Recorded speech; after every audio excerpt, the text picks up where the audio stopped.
Hello and good afternoon. Welcome to today's webinar. My name is Toby Johncox and I'm Head of Mortgage Sales at Enness.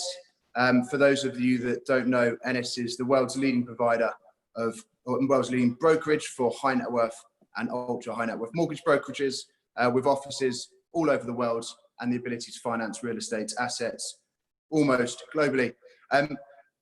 We had a couple of weeks off since our last webinar, so we've come back. We've organised something that I think should be really exciting for everyone.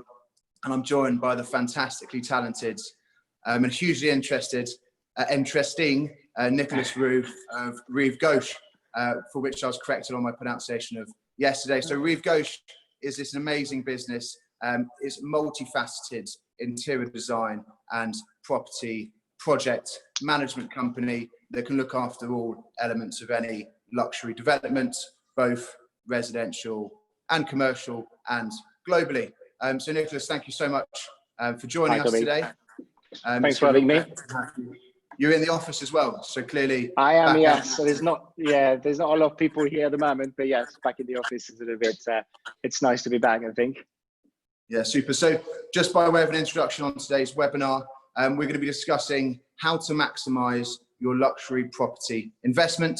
And that's mainly looking around the design of the property and then also the development of that design and how to cost effectively finance that, which I'll be touching on just at the end. Once we finish the webinar, there will be a Q&A session. So please, if there are any questions throughout the webinar, make sure you ask them. Nicolas and I will do our best to give you intelligent answers and to make sure we answer everyone's questions. So thank you very much for joining us today. So if we get stuck into it now, I think the main thing and the first thing we want to touch on, Nicolas, is really what we're seeing in the marketplace and giving a sort of quick update in terms of prime central London property and what is happening. Now, since lockdown, obviously, I'm based in our Dubai office, so I look after the team here and the team globally. And certainly what we're saying is, you know, I can't remember a time, but during COVID, after COVID, pre-COVID, where we were this busy and there was that much sort of interest and excitement on investing into London real estate. Now, obviously you're in London, you're feeling the heartbeat of London real estate. What is your sense of the market at the moment? Yeah, I guess most of our clients at the moment still very much focusing on prime central London. Most of our clients, international clients, Middle East, Asia, also Europe, still very much looking at that, still looking at an investment, you know, looking for their kids to go to school, also a slightly longer term investment. So prime central London is still very good. We have a bit more demand at the moment on the outside of London. People want bigger estates, find outdoor space. Obviously, due to COVID, I think it's also a natural trend. But yeah, it's picking up a little bit as well. Still quite a bit of movement for our clients. So no, it looks pretty good at the moment. Yeah, I'd agree. I think, you know, we see a lot of Middle Eastern clients, Russian, African and Asian, and the UK's kind of coming out and still is this nice place to put your money, to keep it safe, but also to invest in a tangible asset. And I think the more people I'm speaking to, yeah, there is this sort of trend in an excitement for a bit more outside space, maybe some more light, bigger windows, higher ceilings. But then, you know, there is equally, you know, why leave London? There's so many amazing things about living in prime central London and everything that comes along with big city living. So that I think is a quick summary. I know there'll be people on the call who have much more expert opinions on prime central London property. Since COVID restrictions have opened back up, it was a few weeks ago now for the real estate market, and obviously following that, the construction sites opened up again. How was that? How have people been going back to work, and how was the sort of new regime falling into place? Yeah, I mean, obviously, I think contractors, construction industry are pretty well clued up on the health and safety measure. So I think they managed to adapt quite quickly, trying to put all the measure in place to, as much as possible, keep the distance, health and safety through site, even if it's always a bit complicated. We find it a little bit more complicated with the supplier chain, because obviously they've closed their manufacturing for about 3 months during the COVID. So they sort of have to catch up a little bit on the order they couldn't really finish during that period. So if you now order something for a project, you might have another sort of 3-4 weeks of lead time compared to other, you know, to before COVID. So this is just something we need to keep in mind when we start leading projects, for sure. Yeah, and I guess I've seen a bit of stuff in the news, and I listened to although based in Dubai, I listen to BBC Radio 1 during the day, and I know, you know, there's various social distancing measures in place on building sites, which is causing some trouble, you know, in terms of being able to have all the relevant specialities on site at one time. And I guess when you're getting your, you know, as we mentioned yesterday, you know, for the projects we're going to be speaking about, you're not popping down to B&Q to grab your kitchen tabletops and things like that. You know, you're buying stone in from Italy, Spain, wherever it might be. And there's still various international restrictions on the movement of goods.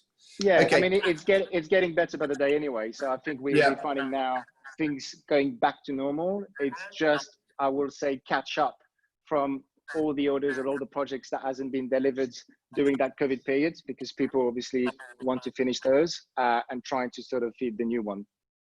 Absolutely. Fine. So let's get into the core topic of today and what we're here to discuss, which is the luxury development process, key challenges, what mistakes people are making, and some top tips from the man himself, Nicolas. So what are the key challenges people face when approaching a massive project like the ones we're interested in? I think it's obviously, I guess, whether you're looking at a 5 to 10 million property or whether you're on project, I think it's always similar challenges. The first one is trying to understand how much that will cost. People will buy this property, they want to renovate it, they want to develop it, they want to extend it.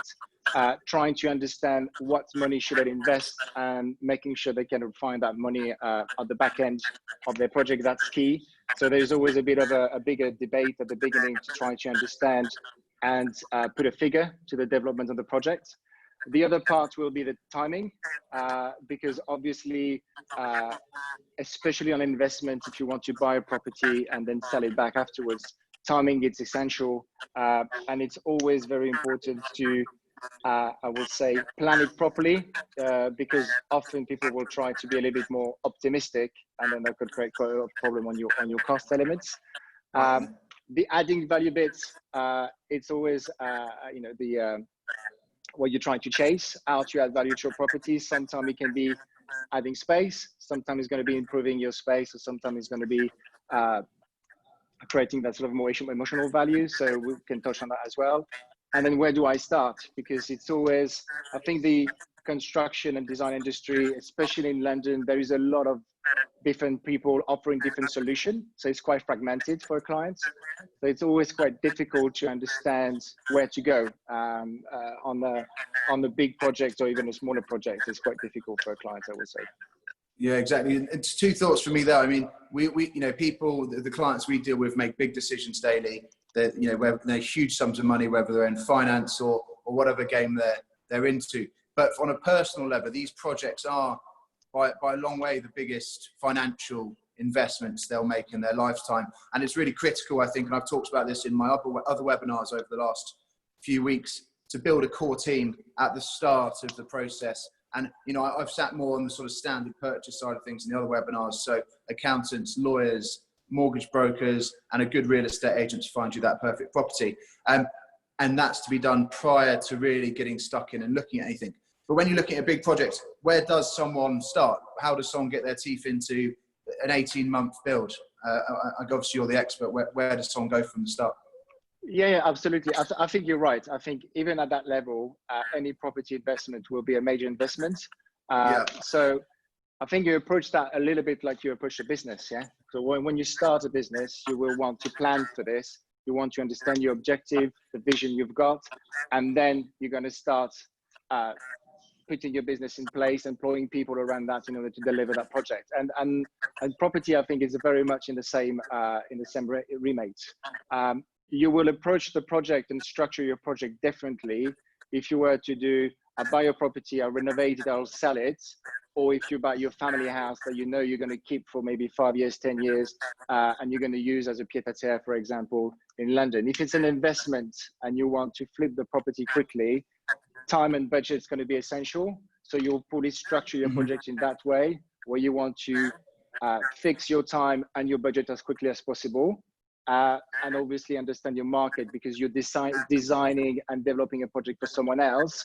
So you also need to be very close to real estate specialists to really understand who you're developing to. It's not your project, it's for someone else.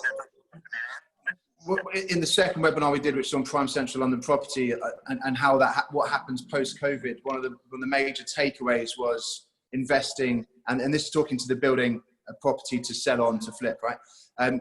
Making sure you're buying properties of real good quality, because the good quality properties will weather the financial storms better than, you know, your sort of off the sort of rail properties. And my question to you is, if you're building for yourself and you're making a finished article, or you're building a property in order to make upside and to sell on, is there a significant difference in the quality that people are producing, or is it more just in the type of taste that you apply to those products? No, I think there is a bit of a difference of the quality. If you're investing for your own property, you know, keep that for maybe 5-10 years. You want to give that to your kids, you know, and pass that on.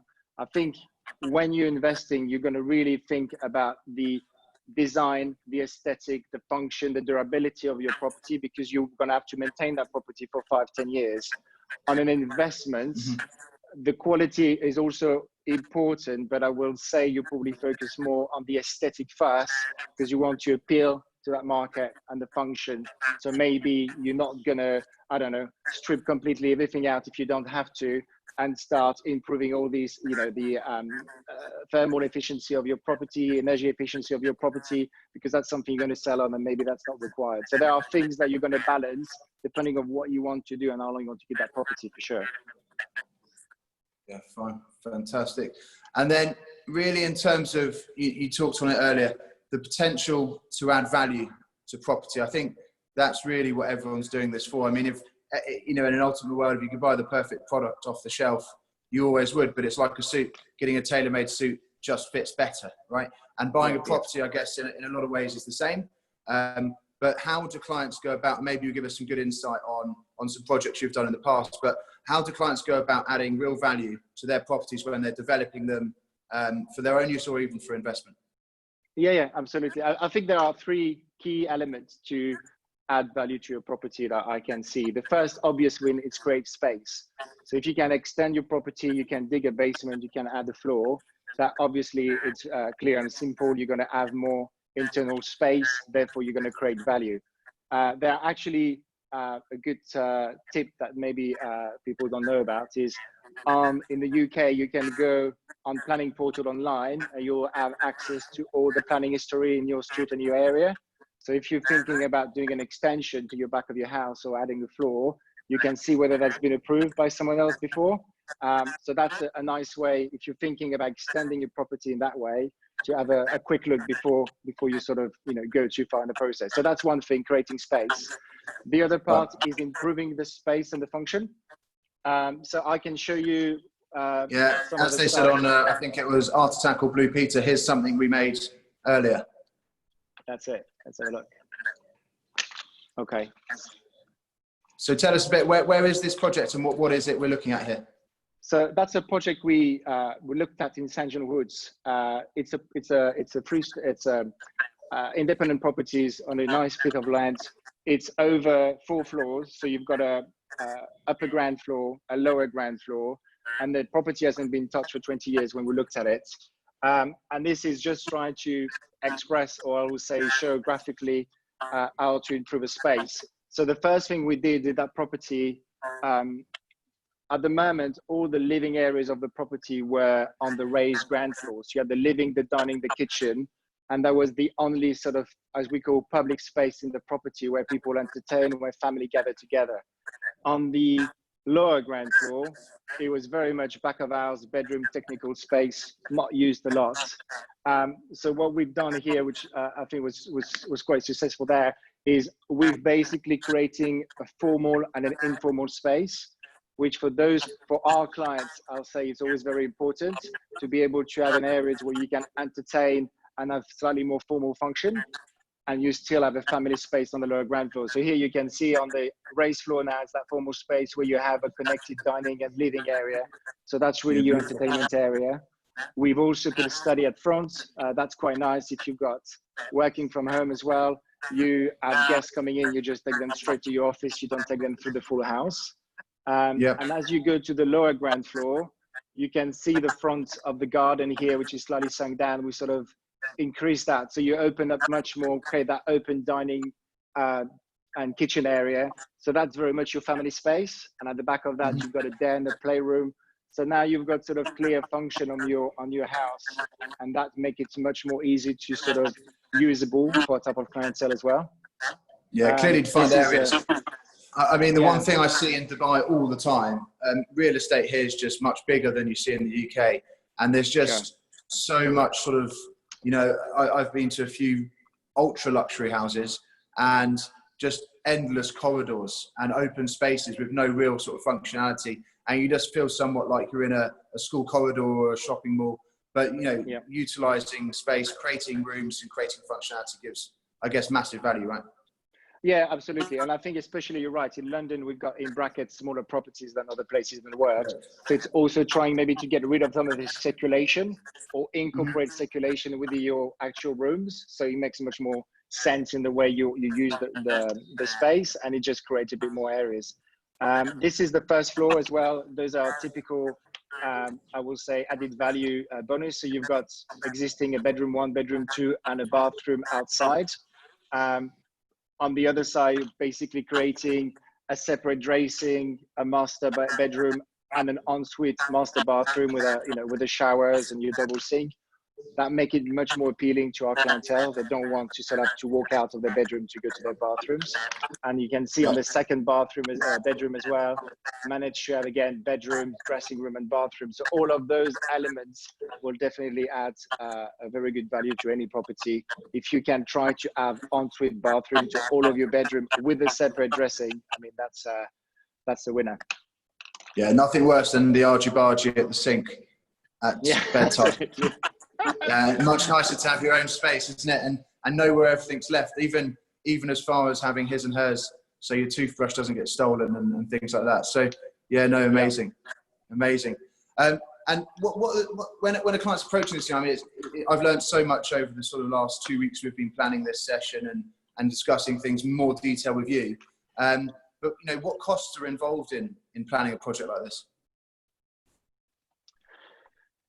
The cost is always a tricky question, because what's important at the beginning of the project when discussing with the clients, it's trying to make them understand and show them exactly where their money is going to be spent. Because on any property, you could spend, you know, some project you might say, I can spend £500,000, I can spend £1 million, I can spend 2 million on the same property. So I think what's key, it's really first to understand where you spend your money and make sure that when you plan a project, your cost plan is complete. All the costs are there, because you're going to have costs for the pre-construction with your consultants, planning application, survey. Then you obviously have all the cost of construction finishes, services. You also need to make sure that in your cost plan, you've got financial costs, inflation, construction risk, because there's always items that you find on site that you haven't allowed for. So having a complete cost plan, that's the first part. And then being able to define where that money is going to be invested in your property. Because ideally, you want the money to be added to your refurbishment or development, added at the back of the value of your property. So you make sure that you'll find that money back. Absolutely. I will look at sort of two areas. There is the shell and core of the property. So the structure, the windows, the roof, and the floors. On this one, you're really going to start looking at the efficiency of your house from an energy point of view, the durability and the maintenance. And obviously the base are going to be British standards. So the British standard will give you a reference of what you should do, but then you probably will want to improve that. And that's what we do on most of the property with our clients. So yeah, there are some, go on. I was just going to say, we'll see later as well, some of the really clever ideas you have for creating that efficient space and, you know, doing very clever things that seem obvious maybe once you've been told them. But to sort of me, and you know, it sort of blew my mind, the idea that you could do this stuff. Okay, yeah, and then in terms of I guess you have your cost, you have what you expect from that cost, and then how do you sort of manage clients' quality and their expectation and the result that you give them at the end? Yeah, so I think on the quality side, so once you understand the base build elements where you put your money and investing in the shell and core and the efficiency of your building, then there is obviously the interior finishes, yeah, and that's always a bit of a tricky thing, because you can buy a door for £1,000 or for £8,000, but it really depends. It's difficult for a client to, at the beginning of the project, to understand what that money is going to spend. So what we do sometimes, most of the time for our clients, and I'll show you that in a second. We like to sort of go through, we define 3 different levels of quality, from bronze, silver to gold, which is basically trying to express the different intricacy in detail and finishes between one product to another. So this is a plan that we did recently for one of our clients, where you basically across the property will have different level of finishes, because you don't want to have a gold standard throughout. I don't think it makes sense. You probably want to have a back of house, which is a little bit more functional, and then the front of the property, which is obviously a higher standard. And then we would do is going through every items of the project, from the doors here, bathrooms, kitchen, and show the different level of quality. So you can see on the door here, the bronze will be probably a very good quality off-the-shelf doors with the finishes. You might have 5 or 10 finishes to choose from. The silver might be a more bespoke doors, that will be different heights, and you can sort of manage that a little bit more. And then the gold, you go really high into the intricacy of the metal trim, the finishes. So there is obviously quite a large gap between the bronze and the gold, but it's just really showing the clients, whether they want that gold standard everywhere through every door, or actually, on the front door, I want that gold standard, but on the back, I'd like bronze. So we usually take them through that. You have the same thing for the stone. You have the same thing for bathrooms and other areas like that. And that also helps us to define the cost throughout the project. Yeah, and that comes out the back end as well. With, you mentioned earlier, it's all well and good, you could go gold on everything, but when you come to sell the property, or when you come to release the property to market, I'm guessing if it's gold all over the place, you don't necessarily get the gold market price, whereas having a combination of all of the above still gives you the gold market price. Absolutely. You don't want to sort of put Carrara marble in the back of your utility room. It just needs to be a balance between functionality and making sure, as you say, that you invest the money on the right location. So front room, you want to impress your guests or whoever's coming in. The back of house need to be more functional, a little bit more toned down, and you will probably play more on the durability of the finishes as opposed to the wear effect. Yeah. So again, I mentioned before, so I can never get my head round in a lot of big houses in Dubai. The kitchens are never particularly well set up, and it goes back to that sort of, it's not used by the owner or the inhabitant of the house. It's used by the people that are helping him at the house, or him or her at the house. So they don't finish them with the gold standard, but they put in maybe a sort of kitchen quality cooker, and everything else being sort of stainless steel or very usable. Yeah. Okay. And in terms of timescales, then, I mentioned before, projects can take 12, 18 months. How does someone manage the timescale, and how long does it take to complete these projects? Yeah, I mean, every project will be different, right? It depends how much structural work you're going to do on that property, whether you do a renovation or whether you do a full new built house. I think there are a couple of elements that are really important to grasp when you're looking at the timing for a project. The first part is going to be making sure that you understand the critical elements of your project. So you might have the planning that's going to be critical, that might have a risk to it, because sometimes a planning it will take 8 weeks in the UK to get your planning approval, roughly 8 to 10 weeks. But sometimes it could take a year, it could take 2 years. So those elements need to be understood, need to be quantified from a risk point of view, so you don't sort of have a very unrealistic timeline. The other part is all the long lead time item. So sometimes we will order all the air conditioning system much earlier before you start construction, because otherwise you're going to be on site, order your time, it's going to be 2 or 3 months of lead time, and then you'll run out of time. You've got nothing to do on site and you're waiting for your equipment. And the third part, which also affects quite a lot, especially in central London, your timing, is the logistic and the working restriction. So when we work in places like Mayfair, Eaton Square, you'll have restriction hours. So you need to factor that into your program, because you can't make noise throughout the day because you've got people living above, below, and around. So there's quite a strong restriction. And same That's thing not goes for something they've logistics. considered in Dubai. That's not a consideration. They just Yeah, build it's always, all yeah. the time. It's just I know, chick, I know. chick, chick, chick all the time. I lived in the marina for 3 years, and it's just this endless sort of crane swinging, chick, chick, chick of hammers and drills and concrete's pouring overnight. And Yeah, it makes it, we often exactly. In have that. London, just slightly more sophisticated.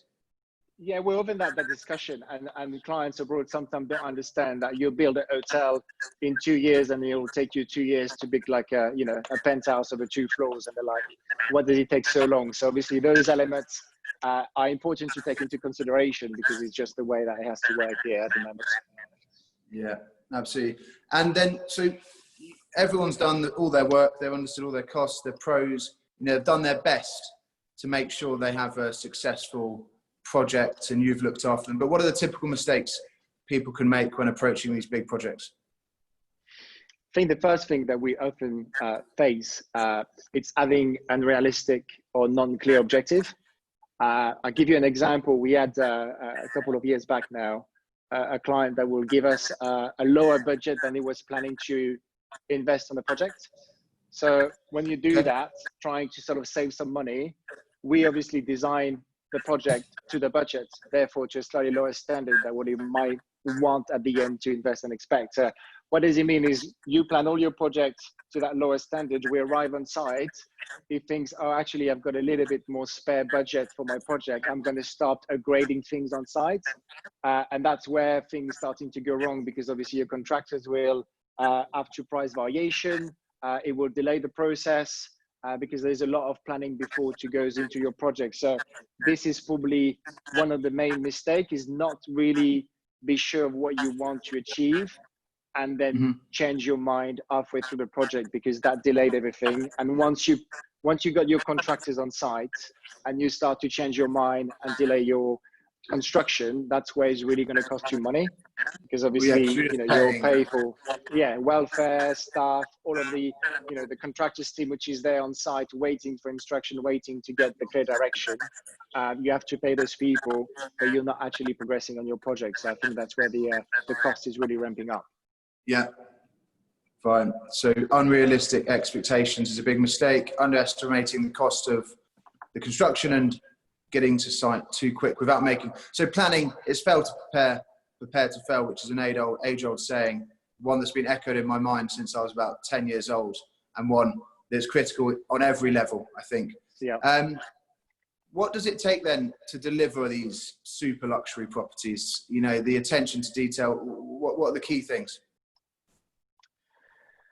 I think in some, quite a lot of people's mind, they sort of maybe believe that those quality are just achieved by having more expensive finishes, more expensive products, and then you've got that beautiful property that's coming through. And actually there is a bit more to that than just the finishes element. I think it's the process of going from a blank sheet of paper to a finished product on site is drastically different, because you will have to really control every detail on the project, and everything takes a bit longer. So the first thing is really understanding the finished products, what you want to deliver. I will show you a couple of slides, and I will take you through some of the details to sort of give you a bit of an idea of what we are talking about. So this is the bit that blew my mind yesterday. Yeah, all right, perfect. So so this is just one of the projects we are working on at the moment, the living room. So this is not just about the finishes. In a project like this, we will also want to make sure that you integrate all the infrastructure of your apartment. So the air conditioning, the MEP, all that sort of technical side is integrated in your property. It works, but you can't see it. So for example, I don't know whether you see on the top of that ceiling, you've got a little recess between the lower ceiling and the higher ceiling. So we will usually use that gap to distribute the air conditioning across the room. So you don't have any grills, you don't see anything across the room, you just have a gap, which is part of the design.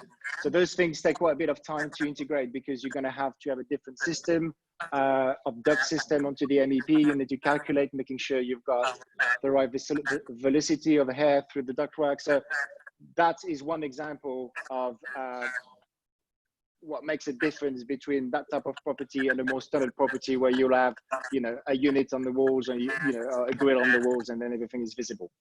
Well, all I can think since you told me yesterday is how many grills there are in the ceiling of my house. And it seems that obviously air conditioning is critical here, but all I can see now when I look up is holes in the roof for air conditioning. I need to get you around.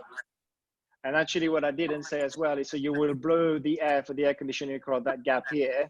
And then when you've got the cut-in pockets here with the recess, that's where the return air is going to come, because obviously you need to recycle your air and return the air as well. So we'll use that to do the return air. So basically everything you see is integrated and you're not starting to have access panel everywhere, which obviously is very, very important in that type of property. The level of detail is quite important. Yeah, fantastic. This is another thing, just to express a little bit again, the level of detail, the attention to detail. This is a staircase that we're working at the moment, and just the relationship between the stone and the timbers that you got on the step, the way they're going to meet together. You've got a bespoke balustrade metal railing that goes onto every step. The process of doing that is more than just, you know, going to a good quality handrail, buy the handrail, install it on site. We'll have to draw that. Every detail will have been drawn up. It will be prototyped by a specialist. We'll test it. We'll review it. Obviously improve it, because even the connection of the handrail onto a step is actually quite complicated.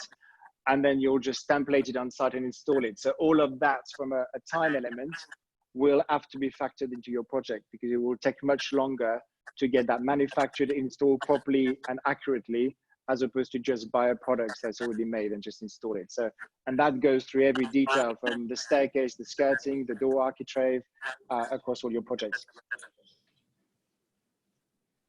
Amazing.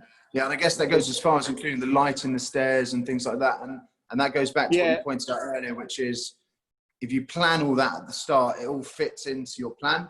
Whereas if you sort of decide at the last minute you want your air conditioning in the roof, or you want, you know, the staircase to float under a timber balustrade, then it costs, you know, the delays are significant.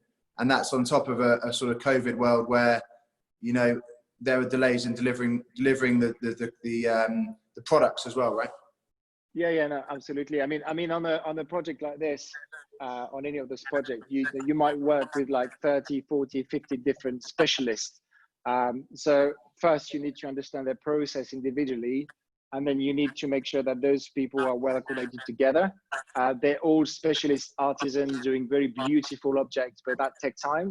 So that's why on a project like this, you need to be very careful in the planning. You need to install things in a certain order, otherwise you risk to damage everything as well around.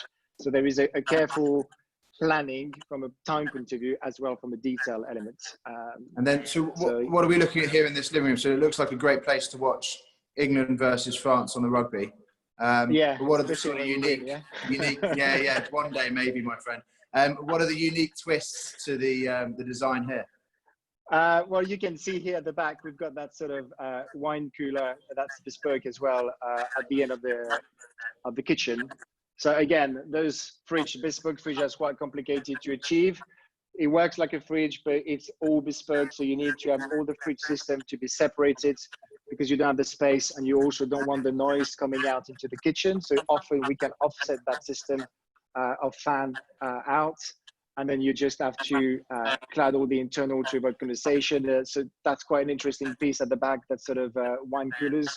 You also have the chandeliers above where you've got the glass and the lighting integrated. So this also quite an interesting piece. So just that, to get the design, the prototype, the model dance can, you know, take anything between 3 to 6 months just to be made. Yeah.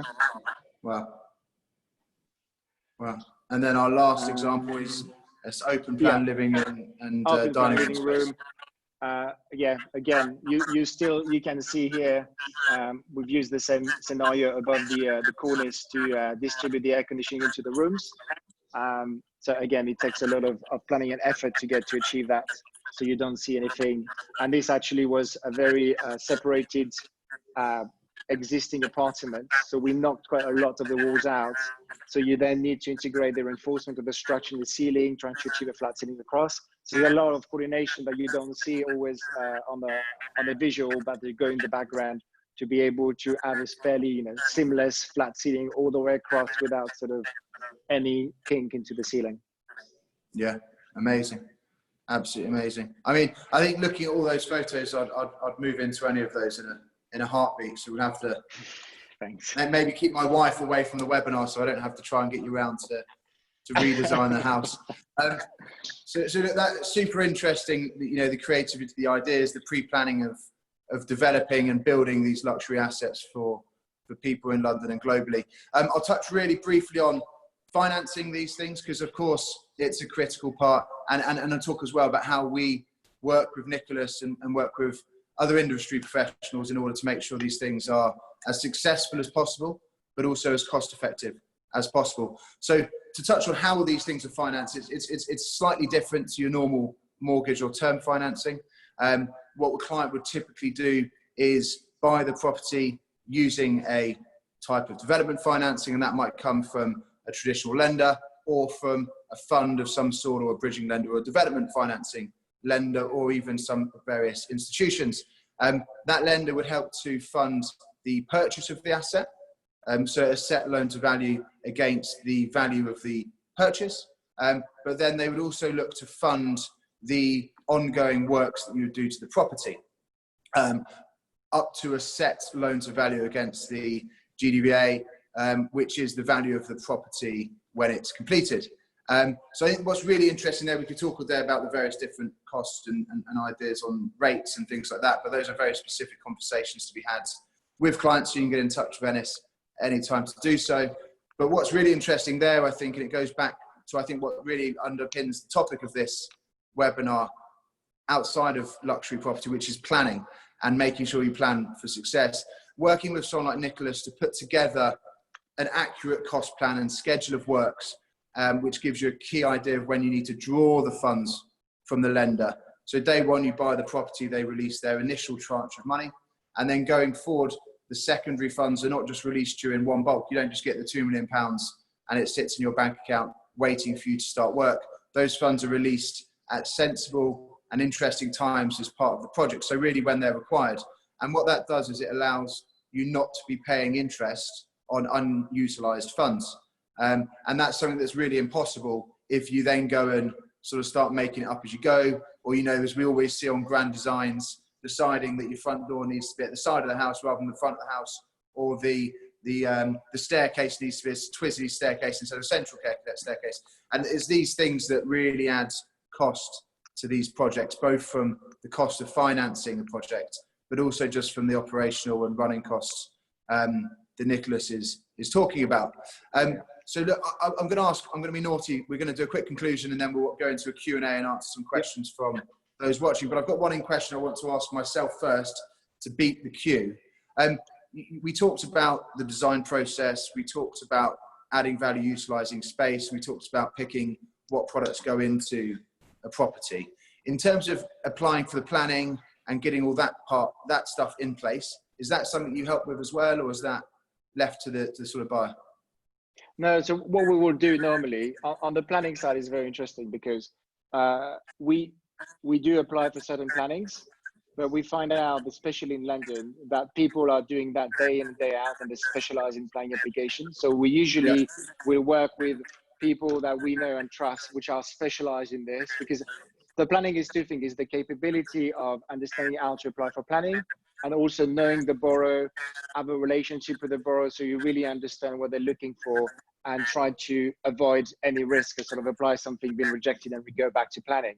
So we usually work with specialists there in order to apply for the planning as well, for sure. Yeah, because that's the big minefield, right? You talked about having been able to check what planning's been approved in your street and things like that. We talk, historically, the thing that was amazing in London was the sort of iceberg house, which has become a bit of a faux pas in the planning world in more recent years. And we're transacting on a transaction at the moment in West London where, planning wasn't followed. And well, I've got two examples. One where planning wasn't followed and then now had to take out quite a significant indemnity policy to draw down on the funds of their mortgage. And then there's another project that I'm aware of, which is out west of London, where planning wasn't sought or advised on correctly and worked on properly with the architects, the designers, the planning officials. And actually that's ended up in them building up to first level in the house and then having to knock the whole thing down and start again to the tune of several £1,000,000. So, you know, the simple mistakes in the planning process really do affect your overall product. And that goes at the end of the day, when you sell the property, to make the money, you're looking to sort of recoup on it. So that goes into a quick conclusion, and then we'll talk about the Q&A. So look, I found it super interesting. I think we've done a load of webinars now with private client advisors, and a lot of the people that are watching today. Now, they're interesting in their own right, but they're sort of around products, so they're around inheritance tax planning and legal work. And this is the first one we've done with a creative twist, which is something I've been really excited to do. So I can only thank Nicolas for joining us, for taking the time, for sitting in front of some of his amazing designs and making it to the office.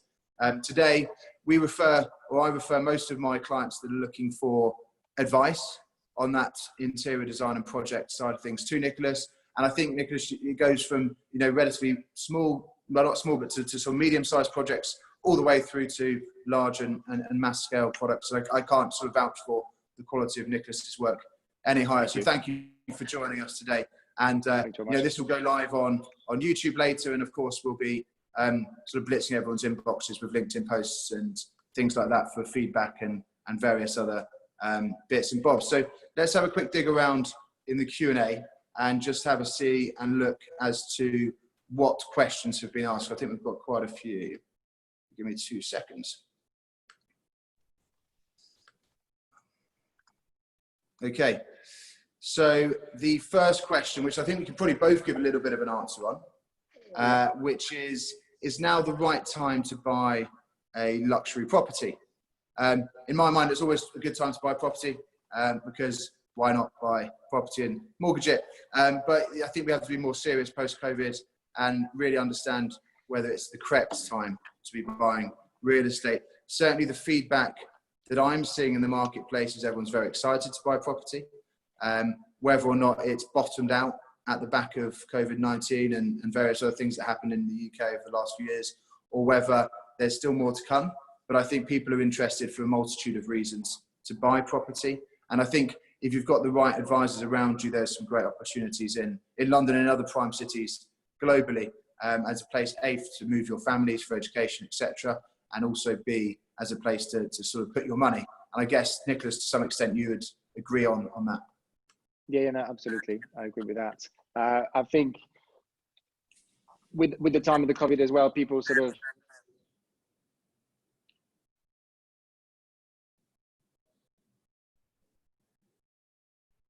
Okay, Nicolas is frozen. He's pausing for specialize in that than we are.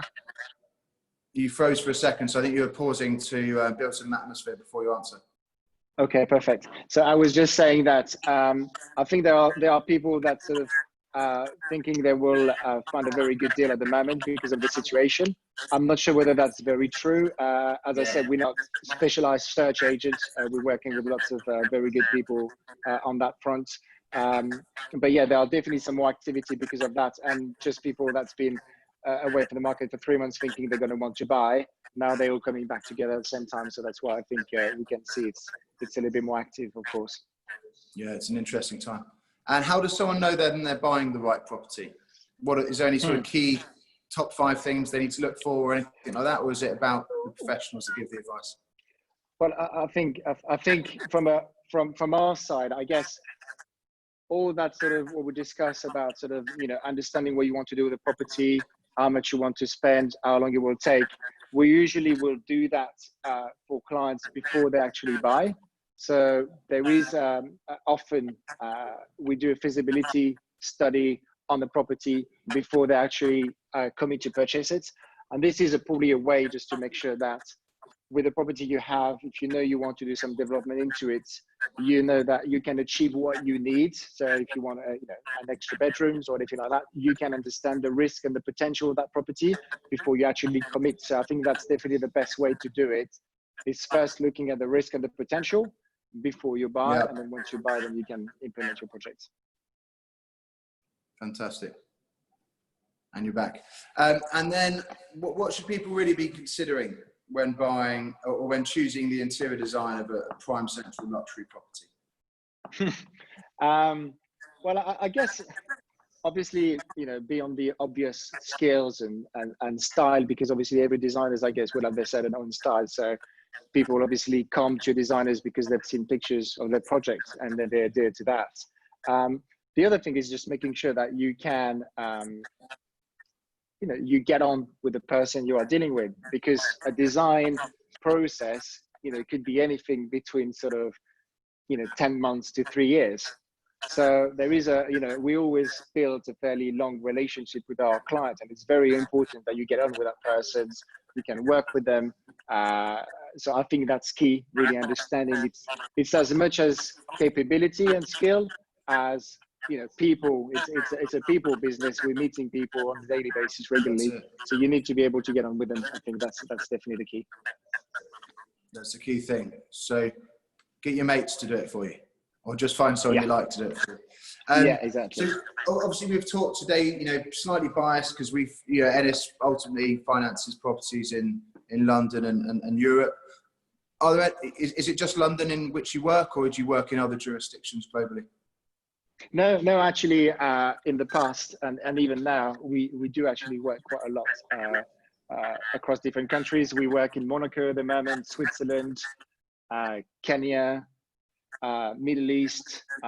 We do work in Bahrain at the moment. So no, we've got a pretty good track record, and we understand how working in different countries for sure. I think we do about 30% of our work at the moment in London. The rest is outside. Okay. And soon a villa in Al Fajjan, Dubai, once my wife watches the webinar and I get back to work and make some coin. No problem.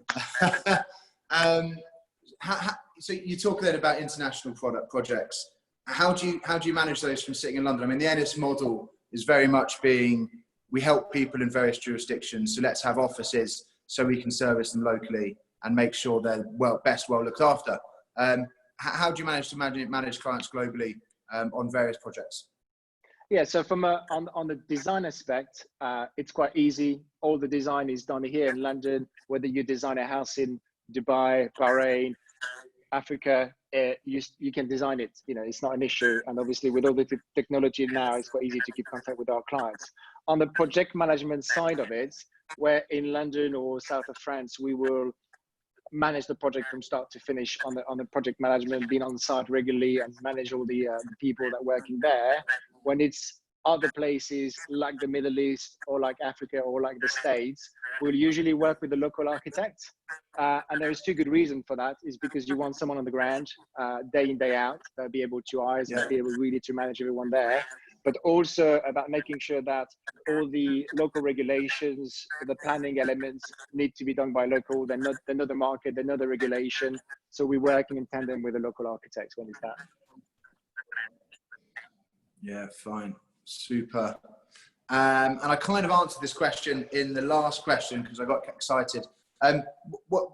How do you choose your mortgage brokerage when buying prime central London? I think I'll answer this one rather than you. Nicolas, it's an easy answer. You just have to choose Enness as the sort of leading provider. But I think it's critical. I think the fundamental thing, which we've talked about again and again, and we've talked about on this webinar, is preparation.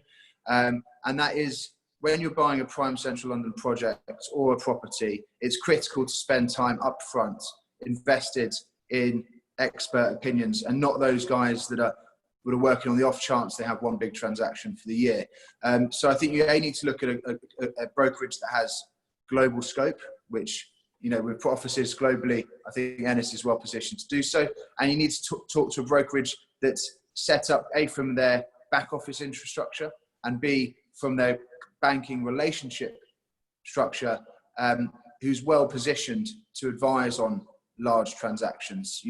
They're not as straightforward, as you'll know, Nicolas, as buying a one-bedroom flat to rent out or buying a one-bedroom flat to live in. There's a lot more behind the scenes in terms of structure, in terms of tax planning, in terms of the legal and conveyancing process, and it's critical to make sure that you're losing some of the experience in that. It's best not to use someone's first rodeo on your £20 million purchase, right? And that's sort of the easiest way to put it. So it's experience and infrastructure. How, for you, Nicolas, then, how do I avoid cost escalation? I think it goes to what you said. I think the key things, it's planning. Most of people often, when we start a project, want to go on site straight away because they believe that that's where the action is happening. That's where you're going to make your project. They want to rush into it and get their hands stuck in immediately. Exactly. Let's go on site as soon as we can. I think that shouldn't underestimate that pre-construction phase where you design, you plan, you coordinate, and then you'll make sure that before you go to site, you know what you're going to deliver. The worst thing is changing your opinion halfway through construction, not making decision, not knowing what to purchase. That's where costs starting to escalate, because as soon as you go on site, your cash flow for your project will, go exponentially, and therefore any delay during that period will obviously add a lot of cost. So I think that's very, very important. Make decision quickly, and make your decision before you go on site. That's so important. Yeah, and don't change your mind halfway through. Don't change your mind. Sticking in the kitchen or putting it in. Yeah. Go for it to the end. Now, we talked about projects then, projects internationally, and work on that. And I talked briefly earlier in the webinar on you're not popping down to Staples or B&Q to buy your bits. How do you find your suppliers for a project, and what do you recommend to people looking for suppliers? Yeah, that's absolutely right. I mean, the suppliers, there is two things you need to understand on the suppliers is obviously the quality of the product they're going to deliver, which is obviously very important. That's one thing. But the other part, it's all the process and the service you're going to get in order to start from manufacturing to delivery.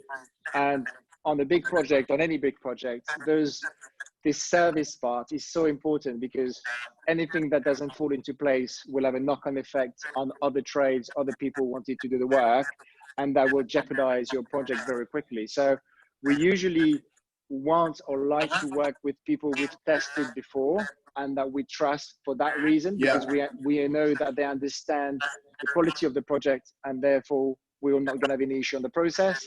Then we will often test new people just because we want always to be able to grow our network, to be able to serve people, whether they're in France, in the UK, or anywhere else in the world. So we do have a network which is actually quite widely cast from Asia, Europe, and the UK. There's got really good people there as well. Fantastic. So I think that's all of the questions we have today, and we're pretty much on the money as promised to 1 hour. I think 53 minutes is pretty good going. We've kept an interesting pitter-patter, which leads us to conclude. Fantastic to have you again, and I look forward to catching up with you properly over a drink when we're back in London, which we're now allowed to travel, so it could be imminently. There's no excuse now. The British Embassy gives me back my passport, which they're renewing at the moment. I'll be back. So yeah, thank you so much. We'll have to grab a drink when I can. I think you've got one slide to share which has contact details on, and then we'll sort of wrap up the webinar. And then just while you're loading that, thank you to everyone who joined. If you've got any questions, please do contact Nicolas or myself directly. We'd be more than happy to answer those for you. And our contact details are all there now. Thank you, Nicolas, and I'll see you soon. Thanks very much. That was a pleasure. Thanks.